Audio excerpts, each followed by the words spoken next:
Hello and welcome to the world of Monster Hunter, a land full of incredible creatures, inexplicably beautiful vistas, mysteries that researchers still have yet to decipher, and so much more. In a world where ferocious monsters coexist with rare, never before seen forms of endemic life, and yet simultaneously attack and cause trouble for the people of the lands, there really are so many questions we have yet to answer.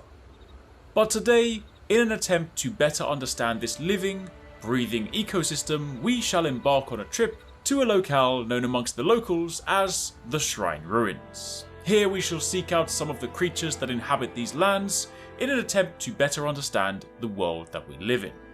But first, before we dive into the video and take a look at some of the endemic life wonders that inhabit the Shrine Ruins, I first want to talk about this epic monitor and PC combo that I've been using to play Monster Hunter Rise on PC recently. I of course want to give a massive shout out to MSI for very kindly sponsoring this video and sending over the monitor and PC for me to test out. They're naturally not mine to keep, but they have of course allowed me to play Monster Hunter Rise on PC on max settings and appreciate all those crispy visuals and frame rates. The monitor I've been using is the MSI Optix MPG321 QRF-QD. It's a 32-inch monitor with a fantastic WQHD display, 2560 by 1440p resolution, and a rapid IPS panel with a very nice 1 millisecond response time.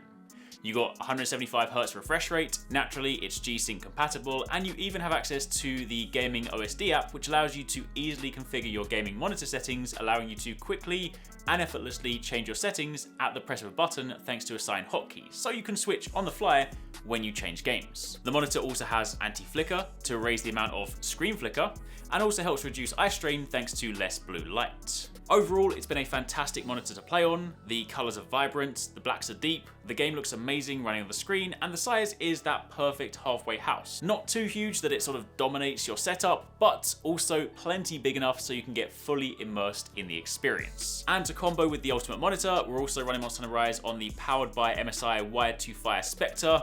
This build features an Intel Core i7-12700K processor, the MSI Nvidia GeForce RTX 3070 Gaming Z Trio GPU. It has 32GB of DDR5 memory, the MSI Mag Core Liquid 360R cooler, and this is all situated on the MSI Pro Z690A Wi-Fi motherboard, which is all housed in this very nice MSI MPG Gungnir 110R case. So there's your very quick look at the setup that I've been using recently to play and record some of the Monster Hunter Rise PC videos. If you want to find out more about the monitor itself, click the link in the description box down below, or the PC build itself. You can also find details for that in the description box down below. But now it's time to return and experience some of the wonders of the natural world in Monster Hunter. Today, we embark on a tour into the long-lost Shrine Ruins. Once a place where people prayed for protection, this shrine has fallen into decay and is now haunted by the roars of monsters, day and night. However, it still maintains its holy nature and exudes a mysterious aura. A lush, wet area, the Shrine Ruins features large cliffs and hills for creatures to ascend, clear, undisturbed streams that endemic life call home, and nestled within the depths of this vast green expanse are the derelict ruins of a long-lost civilization. However, by observing the endemic life that now call this locale home, we can perhaps begin to better understand what makes it so special.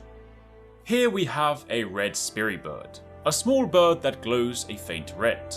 This glow comes from pollen that accumulates on its body whilst drinking nectar. Many mistake this glow for a human soul, hence the name. The whale nard is a pheasant with a giant red vocal sac. It sounds like a crying child, which it uses to attract large monsters that will, in turn, distract its predators. Hunters capture and use whale nards to lure large monsters to their vicinity. It is usually a very docile creature that spends most of its time in hiding. Despite its wings, it's not very good at flying. And the frequent usage of this creature by hunters does mean this is now an endangered species. One fantastic discovery that the Commission made whilst exploring these lands were that of the fire beetle, a tiny beetle that pushes around a lava rock with its hind legs. The lava rock it pushes has fire properties, and throwing it at a target will inflict it with fire blights. The lava rocks may feel warm to hold, but hold them too long and you may get burned. One creature that the hunters of the land have taken a particular interest in is the puppet spider, a spider with a distinct yellow spotted pattern. It shoots out a sticky web from its abdomen that is robust enough to restrain monsters. When feeding or fleeing from enemies, it uses strings of webs to immobilize its target.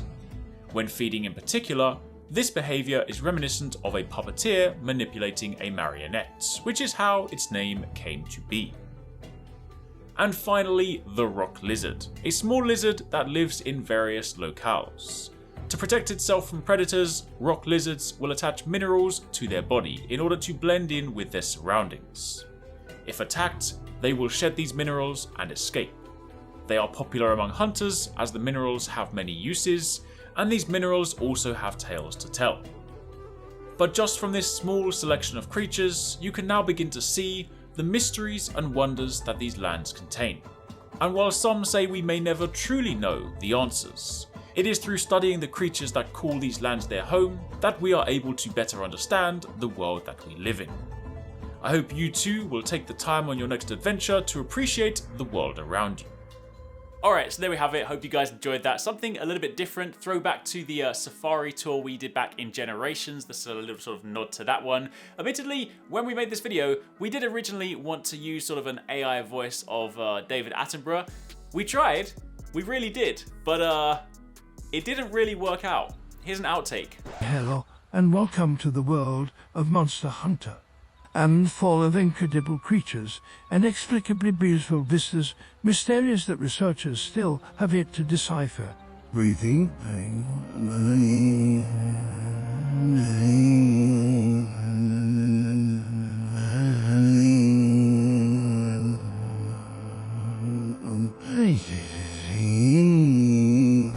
I think it's fair to say that that would not have had the desired effect. But anyway, that aside, massive shout out to MSI for letting us kind of put together a wacky video, and of course also check out that nice rig, that nice monitor behind us. Again, hope you guys enjoyed the video. Let us know if you guys want to see more of this stuff, and of course keep it locked for plenty more.